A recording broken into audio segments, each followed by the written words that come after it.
পুত্রদা একাদশী মাহাত্ম্য।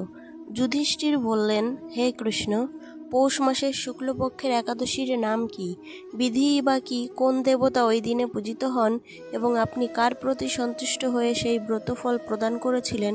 কৃপা করে আমাকে তা সবিস্তারে বলুন। শ্রীকৃষ্ণ বললেন, হে মহারাজ, এই একাদশী পুত্রদা নামে প্রসিদ্ধ। সর্বপাপ বিনাশিনী ও কামদা এই একাদশীর অধিষ্ঠাত্রী দেবতা হলেন সিদ্ধিদাতা নারায়ণ। ত্রিলোকে এর মতো শ্রেষ্ঠ ব্রত নেই।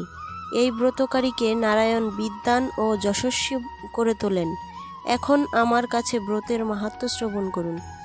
ভদ্রাবতীপুরীতে সুকেতুমান নামে এক রাজা ছিলেন। তার রানীর নাম ছিল শৈবা। রাজদম্পতি বেশ সুখেই দিন যাপন করছিলেন। বংশ রক্ষার জন্য বহুদিন ধরে ধর্মকর্মের অনুষ্ঠান করেও যখন পুত্রলাভ হলো না, তখন রাজা দুশ্চিন্তায় কাতর হয়ে পড়লেন। তাই সকল ঐশ্বর্যবান হয়েও পুত্রহীন রাজার মনে কোনো সুখ ছিল না। তিনি ভাবতেন, পুত্রহীনের জন্ম বৃথা ও গৃহশূন্য। পিতৃদেবের কাছে মনুষ্যলোকের যে ঋণ শাস্ত্রে উল্লেখ আছে, তা পুত্র বিনা পরিশোধ হয় না। পুত্রবান জনের এ জগতে যশ লাভ ও উত্তম গতি লাভ হয় এবং তাদের আয়ু, আরোগ্য, সম্পত্তি প্রভৃতি বিদ্যমান থাকে। নানা দুশ্চিন্তাগ্রস্ত রাজা আত্মহত্যা করবেন বলে স্থির করলেন, কিন্তু পরে বিচার করে দেখলেন আত্মহত্যা মহাপাপ। এর ফলে কেবল দেহের বিনাশ মাত্র হবে, কিন্তু আমার পুত্রহীনতা তো দূর হবে না। তারপর একদিন রাজা নিবিড় বনে গমন করলেন। বন ভ্রমণ করতে করতে দ্বিপ্রহর অতিক্রান্ত হলে রাজা ক্ষুধা তৃষ্ণায় অত্যন্ত কাতর হলেন। এদিক ওদিক জলাদির অনুসন্ধান করতে লাগলেন। তিনি চক্রবাক, রাজহংস এবং নানা রকম মাছে পরিপূর্ণ একটি মনোরম সরোবর দেখতে পেলেন। সরোবরের কাছে মুনিদের একটি আশ্রম ছিল। তিনি সেখানে উপস্থিত হলেন। সরোবর তীরে মুনিগণ বেদ পাঠ করছিলেন। মুনিবৃন্দের শ্রীচরণে তিনি দণ্ডবাদ প্রণাম করলেন। মুনিগণ রাজাকে বললেন, আমরা আপনার প্রতি প্রসন্ন হয়েছি। আপনার কি প্রার্থনা বলুন।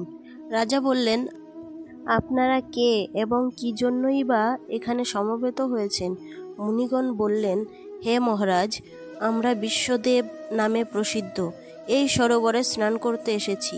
আজ থেকে 5 দিন পরেই মাঘ মাস আরম্ভ হবে। আজ পুত্রদা একাদশী তিথি। পুত্রদান করে বলেই এই একাদশীর নাম পুত্রদা।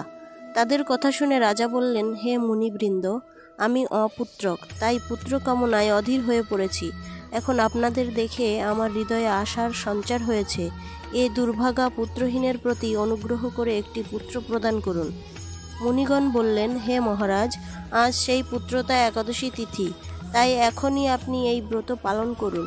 ভগবান শ্রী কেশবের অনুগ্রহে অবশ্যই আপনার পুত্র লাভ হবে।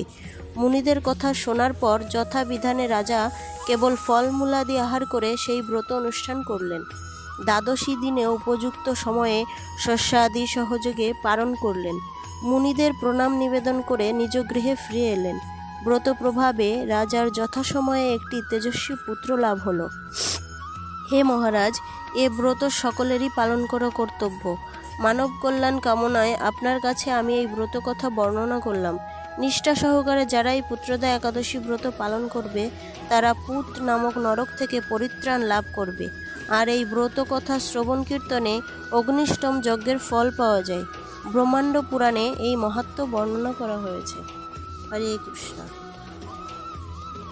পুত্রদা একাদশী 25শে পৌষ 10ই জানুয়ারি 2025 শুক্রবার এবং পারণ পরদিন সকাল 6টা 20 থেকে সকাল 8টা 23-এর মধ্যে।